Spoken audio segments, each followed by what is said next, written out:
وسلم دائما أبدا على حبيبك خير الخلق كلهم وكل آي أتى رسل الكرام بها فإن الحمد لله رب العالمين والصلاة والسلام على أشرف الأنبياء والمرسلين محمد بن عبد الله الأمين وعلى آله وأصحابه الغر الميامين ومن تبعهم بإحسان إلى يوم الدين أما بعد إن الله وملائكته يصلون على النبي يا أيها الذين آمنوا صلوا عليه وسلموا تسليما اللهم صل وسلم وزد وبارك على سيدنا ومولانا محمد وعلى آل سيدنا ومولانا محمد وبارك وسلم صلاة وسلام عليك يا سيدي يا رسول الله صلى الله عليه وآله وسلم.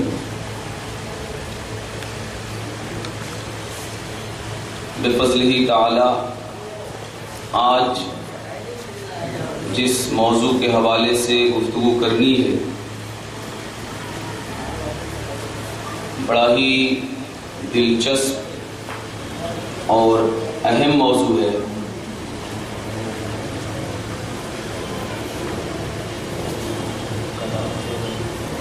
ایک وسوسہ ہے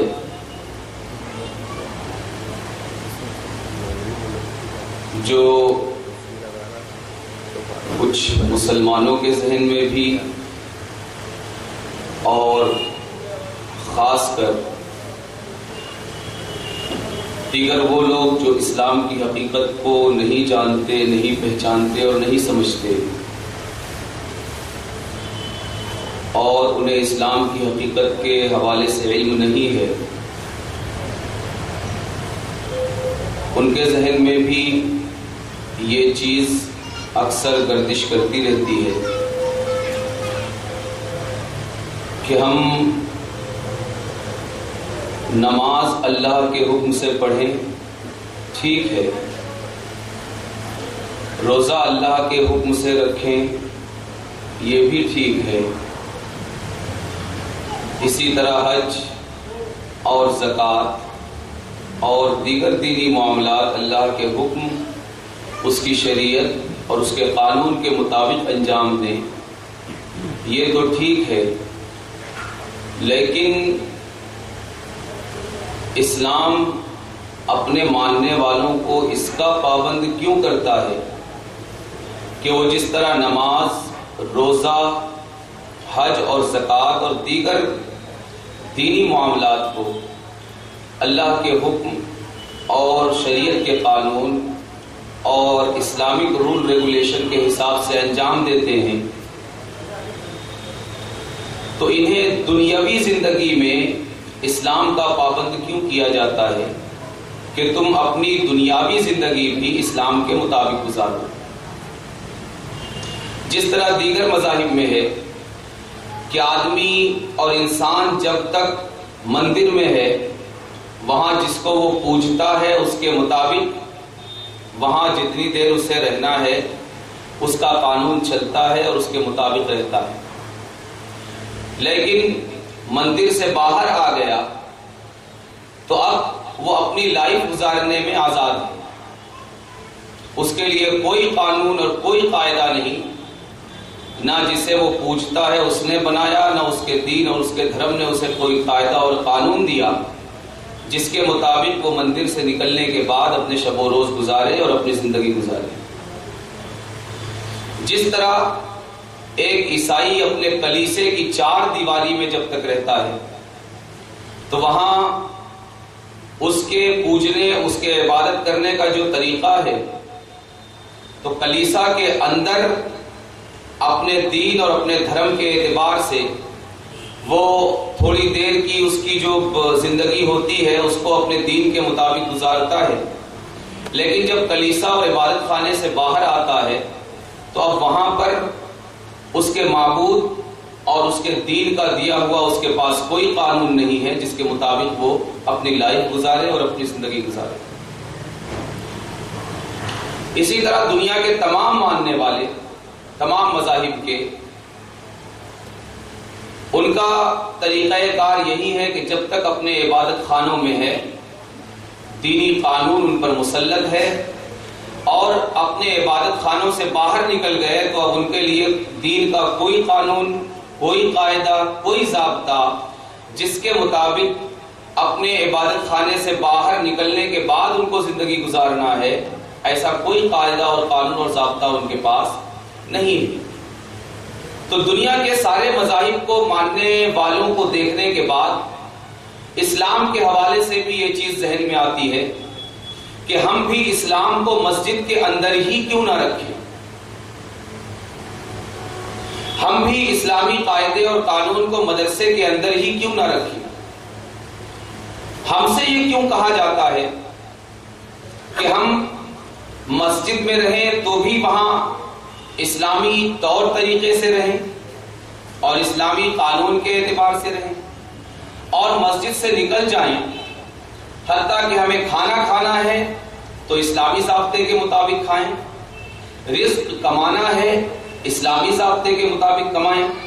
ہمیں کہیں تفریح کے لیے جانا ہے اسلامی قانون کو پیش نظر رکھیں، ہمیں لباس پہننا ہے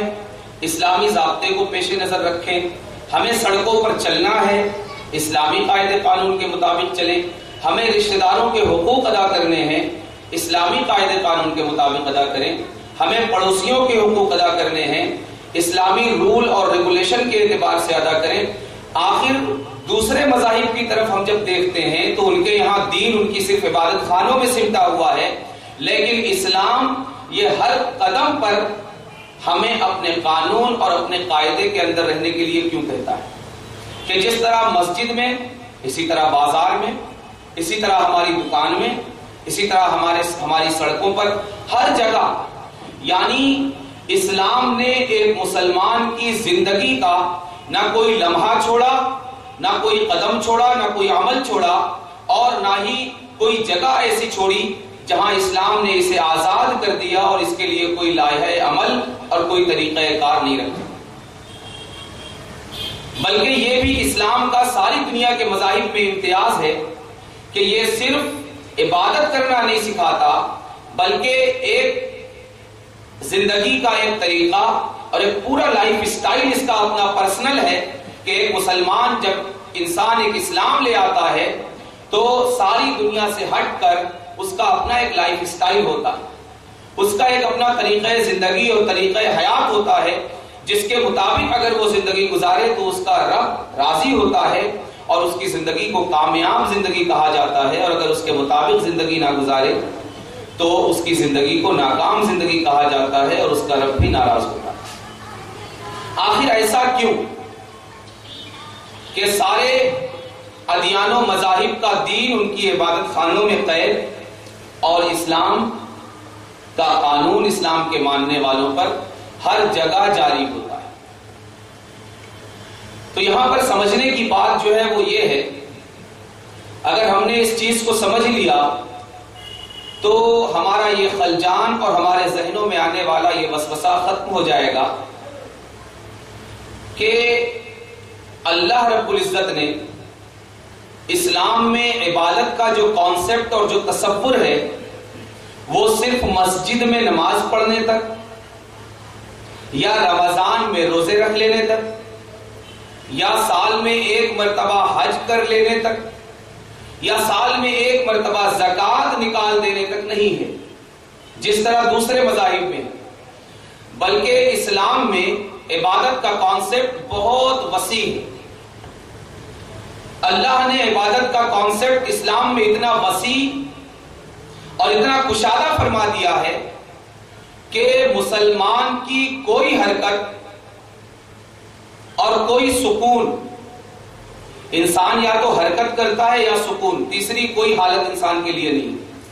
یا تو حرکت میں رہے گا یا ساکن رہے گا، تیسری کوئی حالت کسی انسان کی نہیں ہو سکتی۔ اور اللہ رب العزت نے اسلام میں عبادت کا کانسیپٹ اتنا وسیع اور کشادہ رکھا ہے کہ مسلمان کی ہر حرکت اور مسلمان کا ہر سکون جو اسلامی طریقے کے مطابق ہو، اللہ تبارک و تعالی نے ان تمام حرکتوں اور ان تمام سکونوں کو عبادت قرار دے دیا۔ اب جب انسان اور مسلمان کی ساری حرکتوں اور سارے سکونوں کو اللہ رب العزت نے مسلمان کی عبادت قرار دے دیا گیا، تو اب جس طرح مسجد میں عبادت کی جائے تو اسے اللہ کے حکم کے مطابق ادا کرنا ضروری ہے، تو اگر مسجد کے باہر عبادت کی جائے تو عبادت تو اسی رب کی ہے، لہذا جس طرح مسجد میں اس کی عبادت کی جا رہی تھی اسے اللہ کے حکم کے مطابق ادا کیا جائے گا۔ اسی طرح جب وہ مسجد سے باہر نکلا، اب جن چیزوں کو اللہ نے عبادت قرار دیا ہے انہیں بھی اللہ کے حکم کے مطابق ادا کیا جائے گا، خواہ وہ تجارت کر رہا ہو، خواہ ملازمت کر رہا ہو، خواہ بچوں کی پرورش کر رہا ہو، خواہ اس کا لباس پہننا ہو یا اس کا کھانا کھانا ہو، حتیٰ کہ حد یہ ہے کہ اللہ رب العزت نے استنجا کرنے تک کو عبادت قرار دے دیا، اور اسلام نے استنجا کرنے کا بھی طور طریقہ، ضابطہ اور لائحہ عمل میں بتایا کہ آپ کو استنجا کس طرح کرنا ہے، پاخانہ اور پیشاب کس طرح کرنا ہے، آپ کو منہ ہاتھ کس طرح دھونا ہے، آپ کو اپنا بدن کس طرح پاکیزہ رکھنا ہے، آپ کو کھانا کس طرح کھانا ہے، آپ استنجا خانے میں جائیں تو کس طرح جائیں، نکلیں تو کس طرح نکلیں، حتیٰ کہ پوری زندگی ایک مسلمان کی عبادات کا مجموعہ بنا دی گئی۔ لیکن اتنا سمجھ لینے کے بعد کہ جب سب عبادت ہے تو جس طرح مسجد کی نماز اللہ کے حکم سے ادا کی جائے گی اور اس کے رول اور اس کے قانون کے مطابق، اسی طرح جب اس نے سارے اعمال کو ہماری عبادت بنا دیا جو شریعت کے دائرے میں ہیں، تو انہیں بھی اللہ کے حکم کے مطابق کیا جائے گا۔ اب مسئلہ یہ ہے کہ ہم جو عبادت کرتے ہیں، نماز، تو اس میں تو ہمیں ثواب ملتا ہے، تو کیا ہم جب اللہ نے ہمارے دیگر اعمال کو عبادت قرار دے دیا تو کیا ان اعمال کے کرنے سے بھی ہمیں ثواب ملتا ہے؟ جی ہاں، ہر عبادت، جو کام بھی عبادت ہے، خواہ وہ نماز ہو یا روزہ ہو یا حج ہو یا زکات، جس طرح ان عبادتوں کے کرنے پر ہمیں ثواب ملتا ہے، اسی طرح ہماری نجی زندگی، اجتماعی زندگی، معاشرتی زندگی، معاملاتی زندگی، ہماری تجارتی زندگی، ہماری اکنامیکل لائف، اور اس طرح ہماری زندگی کے جتنے گوشے ہیں، ہم جب ان گوشوں کو اللہ کی رضا کے مطابق اور شریعت کے مطابق جب ہم اس کو فالو کرتے ہیں اور گزارتے ہیں اور اسے عبادت کی شکل میں انجام دیتے ہیں، تو اللہ رب العزت اس پر بھی ہمیں ثواب عطا فرماتا ہے۔ حتیٰ کہ اگر کوئی بیمار ہو گیا، ہم نے اس کی عیادت کر لی، تو اللہ رب العزت اس پر بھی ہمیں ثواب دیتا ہے۔ اگر کوئی بھوکا تھا، ہم نے اسے کھانا کھلا دیا، تو ہمیں ہمارا رب اس پر بھی ثواب عطا فرماتا ہے۔ اگر کوئی پیاسا تھا اور ہم نے اسے پانی پلا دیا، تو اللہ کی طرف سے ہمیں اس پر بھی ثواب عطا ہوتا ہے۔ جبکہ ہم دیکھتے ہیں کہ یہ سارے کام اللہ کی عبادت ڈائریکٹلی نہیں ہے۔ اگر ہم نے کسی بیمار کی عیادت کی تو یہ اللہ کو پوجنا نہیں، اگر ہم نے کسی بھوکے کو کھانا کھلایا تو یہ اللہ کو پوجنا نہیں، اگر ہم نے کسی پیاسے کو پانی پلایا تو یہ اللہ کی عبادت ڈائریکٹلی نہیں ہے، مگر اس کے باوجود اللہ رب العزت ہمیں اس پہ ثواب عطا فرماتا ہے۔ حتیٰ کہ بندوں کے ساتھ نیک کام جو کیا جائے، اس کو اللہ رب العزت نے اتنی اہمیت عطا فرمائی کہ حدیث پاک میں آتا ہے، امام مسلم نے اپنی صحیح میں روایت کی، عن ابی ہریرہ رضی اللہ عنہ قال قال رسول اللہ صلی اللہ علیہ وآلہ وسلم ان اللہ عز وجل یقول یوم القیامہ یا ابن آدم مرضت فلم تعودنی قال یا رب کیف اعود وانت رب العالمین قال اما علمت ان عبدی فلانا مرض فلم تعوده اما علمت انك لو عدته لوجدتنی عندہ، کہ اللہ رب العزت قیامت میں ارشاد فرمائے گا، نبی اکرم صلی اللہ علیہ وسلم ارشاد فرماتے ہیں کہ اللہ رب العزت قیامت میں اپنے بندے سے کہے گا، اے انسان، اے ابن آدم، میں بیمار ہوا لیکن تو نے میری عیادت نہیں کی، میں بیمار ہوا مگر تو نے میری عیادت نہیں کی۔ بندہ تعجب میں پڑ جائے گا کہ اللہ تو بیماری، صحت، توانائی، تندرستی اور اس طرح کے عوارض سے پاک ہے، اللہ الصمد، وہ بے نیاز ہے، لیس کمثلہ شیء، اللہ کی طرح کوئی چیز نہیں، کوئی موجود نہیں۔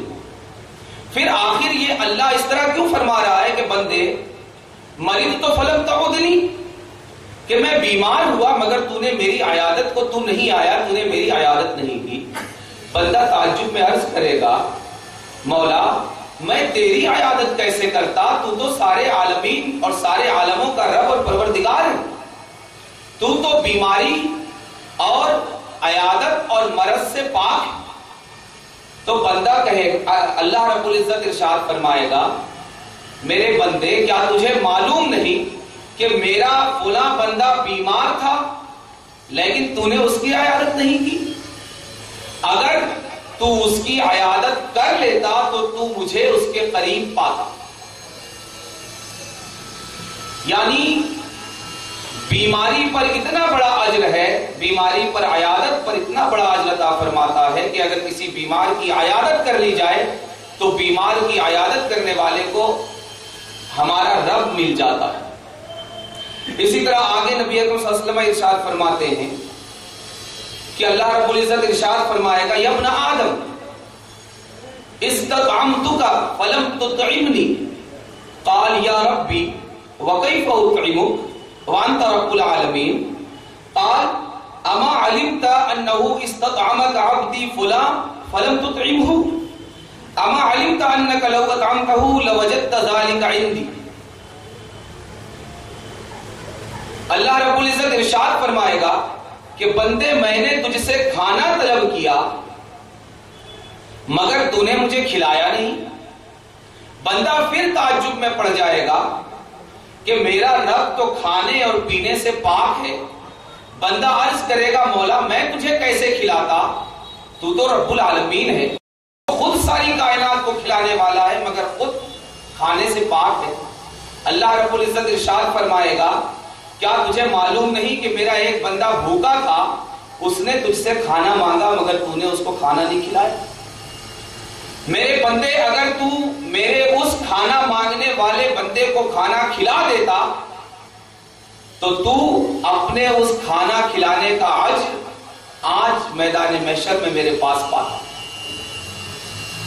آگے اللہ رب العزت ارشاد فرمائے گا، یا ابن آدم استسقیت فلم تسقینی، قال یا رب کیف اسقیک وانت رب العالمین، قال استسقاک عبدی فلان فلم تسقنی، اما علمت انک لو سقیتہ وجدت ذلک عندی۔ اللہ ارشاد فرمائے گا، میرے بندے میں نے تجھ سے پانی طلب کیا، تو نے مجھے پانی نہیں پلایا۔ بندہ پھر تعجب کھا کر عرض کرے گا، مولا میں تجھے کیسے پانی پلاتا، تجھے کیسے سیراب کرتا، تو تو رب العالمین ہے، اس سے پاک۔ تو پروردگار ارشاد فرمائے گا، میرے بندے کیا تجھے معلوم نہیں کہ میرا ایک بندہ پیاسا تیرے پاس آیا، اس نے تجھ سے پانی طلب کیا لیکن تو نے اسے پانی نہیں دیا،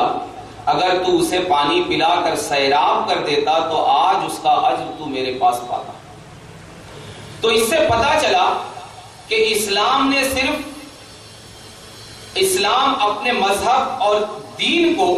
ہمارا جو دین ہے یہ صرف مسجد، مدرسے اور خانقاہ تک محدود نہیں بلکہ ہماری پوری زندگی کی ہر حرکت اور ہر سکون کو دین بنا دیا گیا، عبادت بنا دیا گیا،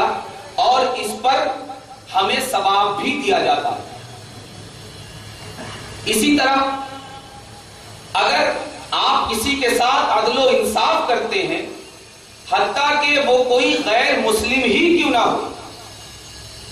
تو غیر مسلم کے ساتھ بھی اگر انصاف کیا جائے تو اسے بھی اللہ رب العزت نے ہمارے لیے عبادت بنا دیا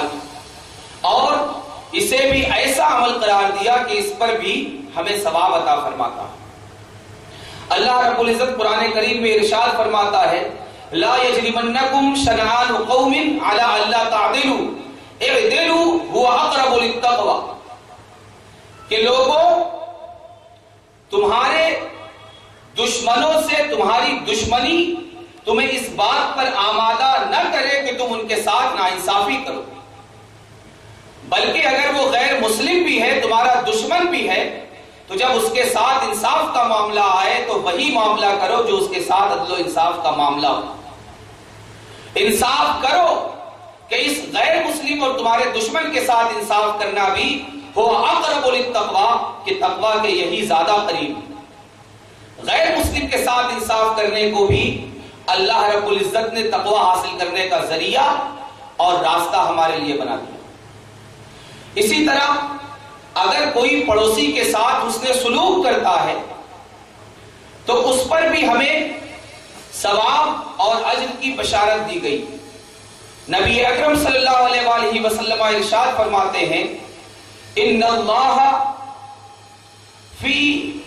عون العبد ما کان العبد فی عون اخیہ، کہ اللہ تبارک و تعالی اس بندے کا مددگار ہوتا ہے جو بندہ اپنے بھائی کی مدد کرتا ہے۔ اسی طرح ارشاد فرمایا اور اگر کوئی اپنے پڑوسی کا حق ادا نہیں کرتا ہے تو اسے آزاد نہیں چھوڑ دیا گیا، بلکہ جس طرح پڑوسی کے حقوق کی ادائیگی پر ثواب کی بشارت دی، اسی طرح اسے پریشان کرنے، اسے تکلیف دینے اور اس کا حق مارنے پر وعید بھی سنائی گئی۔ نبی اکرم صلی اللہ علیہ وآلہ وسلم نے ارشاد فرمایا لا يدخل الجنہ من لا یأمن جارہ بوائقہ، کہ وہ شخص ہرگز جنت میں داخل نہیں ہو سکتا جس کی تکالیف سے اس کا پڑوسی محفوظ اور مامون نہ ہو۔ اسی طرح ہم دیکھتے ہیں کہ ایک معمولی سی چیز، ہم راستے سے گزر رہے ہیں، اگر ہم نے راستے میں کوئی تکلیف دہ چیز پڑی ہوئی دیکھی اور اسے راستے سے ہٹا دیا تو اسلام وہ مذہب ہے جس نے اسے بھی عبادت بنا دیا اور اس پر بھی اجر و ثواب کا وعدہ فرمایا۔ نبی اکرم صلی اللہ علیہ وآلہ وسلم ارشاد فرماتے ہیں الاسلام بضع وسبعون شعبہ افضلها لا الہ الا اللہ وادناها اماطۃ الاعداء عن الطریق۔ نبی اکرم صلی اللہ علیہ وآلہ وسلم ارشاد فرماتے ہیں کہ ایمان اور اسلام کے 70 سے زیادہ شعبے، 70 سے زیادہ اسلام اور ایمان کی شاخیں ہیں، جن میں سب سے اونچی شاخ لا الہ الا اللہ کا اقرار کرنا ہے اور سب سے ادنا درجے کا جو شعبہ ہے وہ ہے راستے سے تکلیف دہ چیز کو ہٹا دینا۔ یعنی اس عمل کو بھی اس قدر اہمیت دی گئی کہ اسے ایمان کا ایک جز بنا دیا گیا۔ آپ نے دیکھا کہ اسلام میں، ہمارے مذہب میں، ہمارے دین میں ثواب یا عبادت کا تصور صرف مسجد تک یا مدرسے تک یا خانقاہ تک محدود نہیں، یا صرف حج، زکوٰۃ، نماز اور روزے میں محدود نہیں، بلکہ انسان کی تمام حرکات و سکنات کو عبادت کا رنگ، عبادت کا ڈھنگ دے دیا گیا اور اس پر ثواب بھی عطا کیا جاتا ہے۔ لیکن اب یہاں پر سوال یہ پیدا ہوتا ہے، جو عام ذہنوں میں ایک خلجان اور ایک وسوسہ پیدا ہوتا ہے کہ ٹھیک ہے، ہم نماز تو اللہ کے لیے پڑھتے ہیں، سجدہ اللہ کو کرتے ہیں، رکوع اللہ کی بارگاہ میں کرتے ہیں، اگر اسے عبادت بنایا گیا، اس پر ثواب ملتا ہے اور اسے ہمیں اللہ کے حکم کے مطابق، اسلامی قانون کے مطابق اگر انجام دینا ہے تو یہ بات ہمیں سمجھ میں آتی ہے۔ روزہ ہم اللہ کے لیے رکھتے ہیں، اس کو عبادت بنا دیا گیا، اس پر ثواب دیا جاتا ہے، یا روزے کو ہم اللہ کے حکم کے مطابق رکھیں، یہ بات بھی سمجھ میں آتی ہے۔ اسی طرح حج اور زکوٰۃ یہ بھی ہم اللہ کے لیے کرتے ہیں تو اسے اسلام کے رول ریگولیشن کے مطابق کریں، یہ بات بھی سمجھ میں آتی ہے۔ اس کو عبادت بنا دیا جائے، یہ بات بھی سمجھ میں آتی ہے۔ اس کو عبادت بنا کر اس پر ثواب دیا جائے، یہ بات بھی سمجھ میں آتی ہے۔ لیکن ہم نے راستہ چلتے ہوئے ہمیں ایک تکلیف دہ چیز نظر آئی اور ہم نے اسے راستے سے ہٹا دیا، تو معاذ اللہ کیا ہمارا رب آ کر اس راستے پر چلنے والا ہے کہ ہم نے اس کے لیے راستے سے کوئی تکلیف دہ چیز ہٹائی؟ نہیں، ہمارا رب تو قدموں سے پاک ہے، چلنے سے پاک ہے، تو ہم نے راستے سے اس تکلیف دہ چیز کو جو ہٹایا تو یہ ہم نے اللہ کے لیے نہیں کیا، بلکہ یہ اس کے بندوں کے لیے کیا کہ کوئی انسان چلے گا اور اسے تکلیف پہنچ جائے گی، ہم نے ہٹا دیا۔ اسی طرح ہم جو اپنی دکانداری کرتے ہیں یا تجارت کرتے ہیں، بزنس کرتے ہیں، ملازمت کرتے ہیں، کس کے لیے؟ کیا اللہ ہماری کمائی لے جاتا ہے آ کر معاذ اللہ؟ یا اللہ کو ہماری کمائی کی ضرورت ہے؟ نہیں، وہ بھی ہم اپنے پیٹ کے لیے، اپنے بال بچوں کے پیٹ کے لیے اور اپنی ضروریات زندگی کو پورا کرنے کے لیے کرتے ہیں۔ الغرض نماز، روزہ، حج، زکات وغیرہ عبادات کو چھوڑ کر ہم جو کچھ بھی کرتے ہیں وہ سب ہم اپنے لیے کرتے ہیں، یا اپنے بھائیوں اور برادران کے لیے کرتے ہیں، یا اپنے معاشرے اور اپنے کلچر کے لیے کرتے ہیں، یا اپنی بستی، اپنے شہر اور اس دنیا میں بسنے والے دوسرے انسانوں کے لیے کرتے ہیں۔ تو یہ بات تو سمجھ میں آتی ہے کہ جو عبادت یا جو فعل، جو کام ہم اللہ کے لیے کرتے ہیں اسے عبادت قرار دیا جائے، یہ بات تو سمجھ میں آتی ہے، لیکن وہ کام جو ہم اپنے لیے کر رہے ہیں اسے عبادت کیوں کر قرار دیا جائے، اس پر ثواب کیوں کر ملے؟ تو ایسا کیوں نہ ہوا کہ اسلام کے علاوہ جس طرح دیگر مذہبوں میں ان کا دین ان کی عبادت گاہوں تک سمٹا ہوا ہے، اسی طرح ہمارا دین مذہب اسلام یہ صرف مسجد میں کیوں قید ہو کر نہیں رہ گیا؟ ہمارے ہر شعبہ زندگی، ہماری ہر راہ حیات، لائف میں اٹھنے والے ہر قدم پر اسلام آخر ہمیں اپنے آپ کو فالو کرنے کا حکم کیوں دیتا ہے، اور اللہ نے ہر قدم پر ہمیں عبادت کا ثواب کیوں عطا فرمایا؟ تو تھوڑے سے غور سے، ذرا سی تفکر اور تھوڑے سے تدبر سے یہ معمہ اور یہ فلسفہ آسانی کے ساتھ حل ہو جائے گا اور ہمیں اس کی حقیقت سمجھ آ جائے گی۔ نماز کی ایک شرط ہے ستر عورت، یعنی جن چیزوں کو اور جن اعضاء کو چھپانا فرض ہے ان کا نماز میں چھپا ہونا ضروری ہے۔ اگر ان میں سے کوئی بھی عضو چوتھائی یا اس سے زیادہ کھلا رہا تو نماز نہیں ہوگی۔ نماز کی ایک شرط ستر عورت کہ مثلا آپ اس کو مختصراً یوں کہہ لیجئے کہ جب تک بدن کو نہ چھپایا جائے نماز نہیں ہوگی۔ اب یہاں سے آپ سسٹم شروع کیجئے، نماز کس کی عبادت ہے؟ نماز میں کوئی شک نہیں، نماز اللہ کی عبادت ہے۔ اب اللہ کی یہ عبادت اس وقت تک نہیں ہو سکتی جب تک ہم اپنا بدن نہ چھپائیں۔ اب بدن چھپانے کے لیے ہمیں کپڑے کی ضرورت، بدن چھپانے کے لیے کپڑے کی ضرورت، کپڑا بنانے کے لیے ہمیں روئی کی ضرورت، کہ جب تک کپڑا نہیں ہوگا نماز نہیں ہوگی، جب تک روئی نہیں ہوگی کپڑا نہیں ہوگا۔ اور آگے بڑھیے، روئی کے لیے ہمیں کھیتی باڑی کی ضرورت، کہ جب تک کھیتی نہیں کی جائے گی کپاس تیار نہیں ہو سکتا۔ اور آگے چلیے، کھیتی باڑی کے لیے زمین کو جوتنے کی ضرورت، جب تک زمین میں ہل نہیں چلایا جائے گا، زمین جوتی نہیں جائے گی، اس وقت تک کھیتی باڑی نہیں کی جا سکتی۔ زمین جوتی جائے، پھر اس میں بیج ڈالا جائے، پھر اسے سینچا جائے۔ اب سینچنے کے لیے بھی پورے ایک سسٹم کی ضرورت ہے۔ زمین کھودی جائے، کیس کے ذریعے کھودی جائے، اس کے ذریعے پانی کس طرح نکالا جائے، پانی نکالا جائے، پھر زمین کو سینچا جائے۔ تو جب تک کھیتی باڑی نہ کی جائے اس وقت تک کپاس نہیں۔ جب تک زمین کو نہ جوتا جائے، پانی نہ دیا جائے، بیج نہ بویا جائے، اس وقت تک کھیتی باڑی نہیں کی جا سکتی۔ آگے دیکھیے، زمین کو جوتنے کے لیے ہل کی ضرورت۔ ہل کیسے بنا؟ لوہے کے ایک ٹکڑے سے۔ زمین جوتنے کے لیے ہل کی ضرورت، اور ہل بنانے کے لیے پہاڑ کھود کر خام لوہا تلاش کرنے کی ضرورت۔ خام لوہا تلاش کرنے کے لیے ہمیں مختلف مشینوں کی ضرورت پڑے گی، وہ پورا ایک الگ سسٹم ہے۔ اس خام لوہے کو فولاد میں بدلنے کے لیے بھٹی کی ضرورت، آگ کی ضرورت۔ اس کو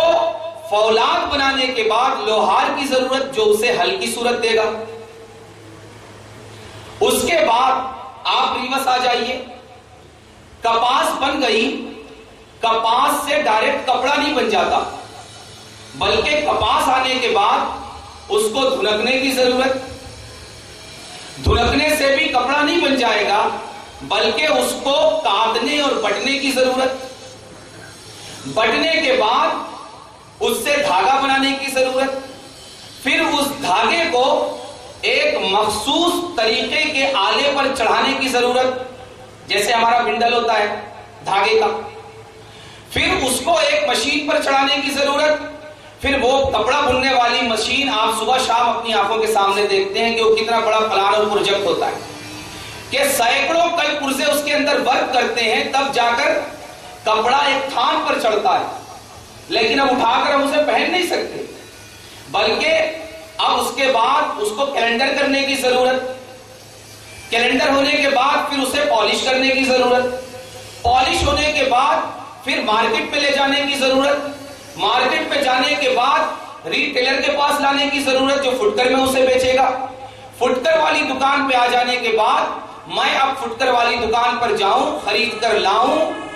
ٹیلر کے یہاں جا کر ناپ دوں، ٹیلر سلے، اس کے بعد آئے دھوؤں، تب پہنوں۔ تب ایک لمبے پروسیس کے بعد اب میں اس لائق ہوا کہ نماز کی شرط کو پورا کر کے نماز پڑھنے کے لیے اللہ کی عبادت کی خاطر اس کے آگے اللہ اکبر کہہ کر نماز پڑھنے کے لیے کھڑا ہو سکوں۔ تو مجھے بتائیے کہ نماز کتنی سی چیز تھی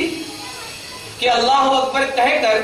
اس کے بعد جو بھی اعمال ہو، قیام، قاعدہ، رکوع، سجدہ، قومہ، جلسہ، اور اس کے بعد سلام پھیر دیا جائے۔ اللہ کی عبادت تو اتنی ہی تھی نا، لیکن میں نے 2 منٹ کی اللہ کی عبادت کے لیے پوری دنیا کو ہلا کر رکھ دیا کہ کھیتی کرنے والے تو آ، لوہار تو آ، کپڑا بننے والے تو آ، تو زمین کو کھود، تو پہاڑ کو کھود، تو اپنی مشین کو چلا، تو دکان پر کپڑا بیچ، تو کیلنڈر کر۔ پوری دنیا کو میں نے اللہ کی 2 منٹ کی عبادت کے لیے مصروف کر کے رکھ دیا۔ اب اگر بندوں کے یہ کام اور ان کی خدمات اور ان کے یہ اعمال نہیں ہوتے تو کیا اللہ کی 2 منٹ کی نماز میں ادا کر سکتا؟ نہیں کر سکتا۔ اسی لیے فقہاء کرام نے فرمایا ما لا یتم بہ الواجب انہ هو الواجب، کہ جس کے بغیر کوئی واجب پورا نہ ہو وہ بھی واجب ہوتا، جس کے بغیر کوئی عبادت پوری نہ ہو وہ بھی عبادت ہوتی،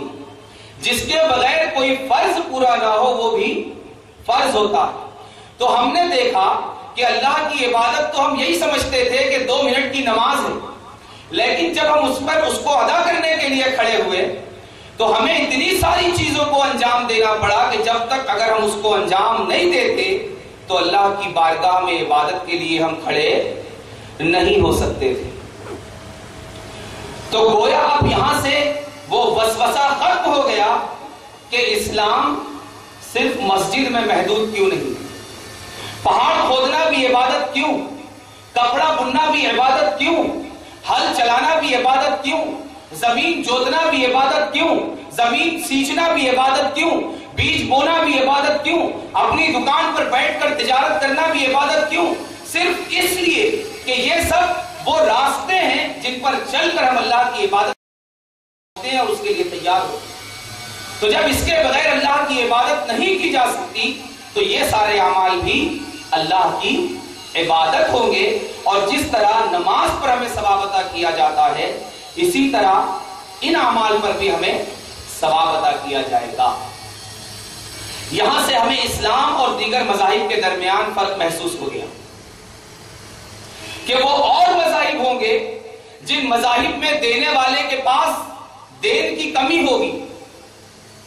کہ صرف مندر میں رہو اور مجھ کو پوجو تبھی میں دوں گا، لیکن ہم جسے پوچھتے ہیں، ہم جس پر ایمان لاتے ہیں، ہم جس کو مانتے ہیں، ہم جس پر یقین رکھتے ہیں، وہ ایسا دینے والا ہے کہ وہ 1000 دیتا جائے، ایک ایک کو اگر سمندر بھر بھر عطا کیا جائے تب بھی اس کے خزانے میں کوئی کمی پیدا نہیں ہوتی۔ اسی لیے اس نے ہر عمل کو عبادت بنا دیا۔ کیا کرنا پڑے گا؟ دینا ہی پڑے گا نا، تو اس کے یہاں کوئی کمی ہے؟ اسی لیے وہ جس طرح نماز پر دیتا ہے، روزوں پر دیتا ہے، سجدوں پر دیتا ہے، روزے پر، زکات پر اور حج پر دیتا ہے، اسی طرح ہم اپنے لیے جو دکان میں بیٹھ کر تجارت کرتے ہیں اس پر بھی دیتا ہے، اپنے بچوں کے لیے ان کی پال پرورش کے لیے جو محنت اور کوشش کرتے ہیں اس پر بھی دیتا ہے، ہم کھیتی باڑی کرتے ہیں اس پر بھی دیتا ہے۔ یہ ہمارے رب کا احسان اور ہمارے مذہب اسلام کا امتیاز اور اس کی شان ہے کہ اس میں نعمتیں اور ثواب اور عبادتیں صرف مسجد میں جا کر نہیں ہوتی، بلکہ ہر قدم جو رب کی رضا کے لیے اٹھایا جائے عبادت ہے، ہر قدم جو اپنے رب کو راضی کرنے کے لیے اٹھایا جائے اس پر ثواب ملتا ہے۔ الغرض اسلام یہ دنیا کا واحد مذہب ہے جس نے ایک مسلمان کی پوری لائف کو عبادت، کار خیر اور کار ثواب بنا دیا۔ اللہ رب العزت کی بارگاہ میں دعا ہے کہ پروردگار عالم اسلام کی اس امتیازی شان اور اس وسیع مفہوم اور اس امتیازی تصور کو ہمیں سمجھنے اور اپنے قلب و جگر میں اسے جگہ دینے کی توفیق عطا فرمائے۔ وما علینا الا البلاغ۔